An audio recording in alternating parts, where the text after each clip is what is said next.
sesuai sama request kalian juga nih, yaitu adalah main sama keluarga. Tapi gimana ceritanya? Nih dia, kita kedatangan Kak Cici. Halo. Oke, Kak Cici sendiri kesibukannya apa nih? Aku kesibukannya sehari-hari syuting sama FDJ. Oh, syuting sama nge-DJ.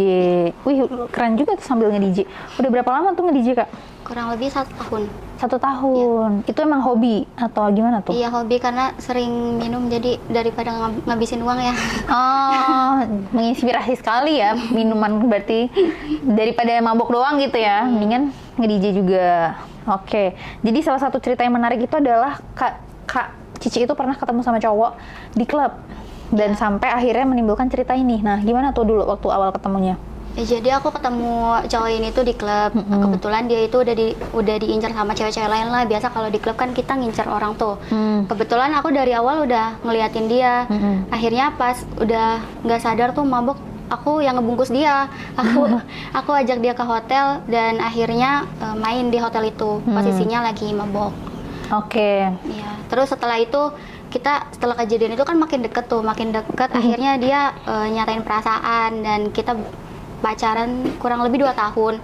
Oh, jadi kayak dari awal ketemu, kenal saat di tempat di klub itu, terus akhirnya punya hubungan lah lebih serius gitu. Terus akhirnya punya hubungan sampai 2 tahun. 2 tahun, dan itu cowoknya itu ngajak aku tunangan. Jadi waktu itu udah sempat tunangan juga.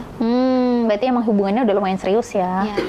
Oke, terus akhirnya punya hubungan lebih serius lagi. Iya, nah setelah tunangan itu karena posisinya aku anak rantau, nggak ada keluarga di Jakarta, aku ngekos kan. Nah cowokku ini ngajak aku tinggal di rumah dia. Oke. Kebetulan ibunya udah meninggal. Di rumahnya itu ada ayahnya, kakeknya, sama kakaknya dia itu cewek. Oke. Ya. Jadi emang nggak ada sosok cewek yang bisa apa ya, istilahnya ngebantu keluarga kecuali kakaknya itu lah ya.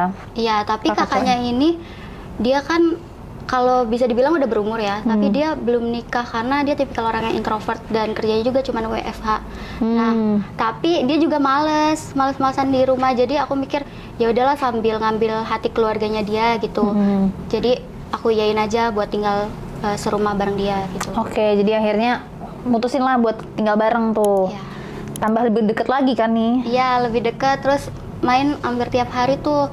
Sampai kalau dia pulang kerja, namanya orang capek kan nggak bangun ya. Jadi aku suruh dia minum pil obat buat bangun gitu, obat kuat gitu. Obat kuat lah istilahnya, obat kuat. Jadi setiap aku ngajak mancing-mancing, dianya mau. Cuman ya kadang agak bete-bete mager gitu. Cuman karena dibantu obat kuat jadi ya udah nggak mau gitu lah ya. Udah terbawa suasana juga mungkin ya. Terus habis itu sering nih, karena sering main jadi bosan nggak sih kalau terlalu sering main? Kalau aku nggak sih, ya enak. Oh, kamunya emang ini ya, tipikal yang into sex banget lah. Ya. Tipikal yang bukan hypersex sih, cuma emang suka gitu ya. Nah, terus aku nggak tahu kenapa, mungkin karena kalau cowok gampang bosan kali ya. Nah, terus dia tuh nggak pulang-pulang, sekitar 1 minggu dia nggak pulang. Aku tahu kalau dia itu lagi deket sama cewek, dan ternyata ya sempat main juga sama cewek itu. Ternyata cewek yang waktu itu deketin dia di klub. Salah satunya yang deketin dia juga. Aku tahu, tapi aku pura-pura nggak tahu aja. Ya udahlah. Yang penting aku kan udah serumah sama dia gitu. Tapi ada satu kejadian. Apa tuh? Aku mergokin kakek dia itu lagi coli di kamar. Dan ternyata bahan colinya itu aku. Dia videoin aku lagi mandi. Oh, mungkin karena rumahnya lagi sepi gitu ya? Iya, aku ngelihat itu, aku nggak marah. Aku langsung aja masuk, terus buka baju karena kakaknya masih ganteng. Aku soalnya kalau lihat orang ganteng hawanya nafsu. Jadi kamunya juga pengen juga. Iya. Akhirnya main tuh. Akhirnya main, tapi pas di pertengahan main, yang namanya udah kakek-kakek ya encok, terus sampai kambuh, encoknya dibawa ke rumah sakit. Nah, akhirnya si bapaknya cowok aku tuh negor. Aku udah deg-degan karena ini aku pasti dimarahin nih, diusir kayak gitu. Tapi yang lebih kaget itu ternyata dia nggak marahin aku, dia malah ngomong kayak gini, kok kamu main cuma sama kakek aja, om kok nggak diajak? Gitu. Terus aku langsung speechless. Terus aku bilang, ya udah ayo om. Nah, malamnya aku main sama bapaknya. Iya. Terus gimana main sama bapaknya? Tapi ini bentar, kalau main sama kakek-kakek tuh ini nggak sih, beda nggak sih rasanya? Ya beda, namanya kakek-kakek udah keriput. Tapi maksudnya tetap rasanya tuh sama nggak sih si Joninya ini? Maksudnya kan udah lebih tua, udah lebih keriput gitu. Tetap beda nggak sih? Beda di tekstur. Sama paling tekstur durasi ya. Sama apa sih? Goncangan-goncangan. Dia juga terus dikit udah langsung encok langsung kambuh. Tapi dia berarti nggak ada foreplaynya tuh langsung main itu ya sama si kakek? Langsung main. Langsung yang penting langsung masuk gitu ya. Terus kalau sama si bapaknya tuh gimana tuh? Akhirnya main itu? Main. Kalau bapaknya kan kebetulan masih agak muda ya. Ditinggal istrinya juga belum terlalu lama, sekitar 2 tahun kalau nggak salah. Dan emang dia belum nikah lagi gitu. Karena kan anaknya yang cewek ini juga belum nikah, mungkin masih khawatir gitu. Iya, mungkin masih ya belum waktunya kali ya untuk nikah lagi. Apalagi anaknya mungkin udah gede juga kan. Nah, tapi aku main sama kakeknya sama bapaknya cowokku itu nggak tahu. Pas dia pulang ya aku biasa aja gitu, kayak mancing-mancing lagi gitu biar dia nggak curiga.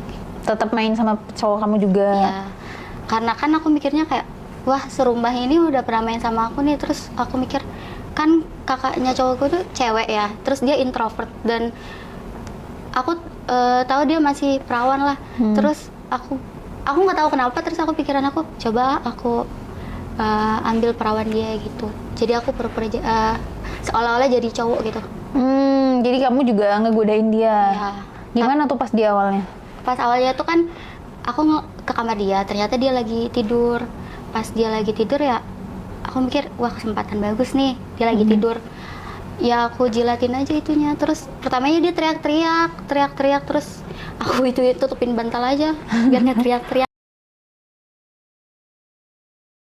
Terus pas udah kayak gitu teriak-teriak, aku bikin dia enak ya. Terus pas udah enak aku kasih dia obat kuat yang biasa aku kasih ke cowokku ini. Nah terus dia udah keenakan, udah minum itu, ternyata besoknya dia ketagihan sendiri. Apa sih, minum obat kuat kayak gitu, terus kadang main sendiri. Jadi lebih sering main sendiri. Tapi kayaknya juga karena udah ngerasain enak, mungkin ada positifnya juga ya, karena dia mau nikah gitu. Sampai akhirnya ada perasaan yang bisa menimbulkan dia untuk menikah. Iya. Gara-gara keenakan itu. Karena kan kalau di kampung udah perawan tua dia. Jadi omongan tetangga lah, kenapa nggak nikah-nikah gitu. Iya sih, udah pasti sih. Cuma yang bikin penasaran itu, kan itu kamu mainnya sama cewek ya? Iya. Itu mainnya kayak gimana kalau misalnya sama cewek? Apakah pakai alat atau enggak yang kamu cuma kayak ya udah kamu pakai jari, atau enggak kan kadang ada tuh yang kalau misalnya lesbi mungkin pakai dildo atau pakai alat kayak gitu-gitu. Pakai dildo. Gimana tuh kalau main sama dia? Kalau main sama dia, karena dia pertama kali ya, jadi cepet keluar. Baru kan aku awalnya jilatin terus dia teriak-teriak, aku kasih obat kuat, baru pakai dildo bentar, dia langsung keluar gitulah. Langsung klimaks gitu? Iya, langsung klimaks. Terus dia bilang kayak lemes gitu kan, terus dia bilang udah, kata dia bilang. Terus ya udah gitu. Tapi anehnya kita nggak canggung pas setelah itu. Pas habis setelah main? Nggak canggung, kayak biasa aja. Karena kan dia juga sering ngobrol sama aku, kan namanya serumah pasti kita ngobrol lah. Apalagi tujuan utama aku waktu itu pengen ngambil hati keluarganya kan.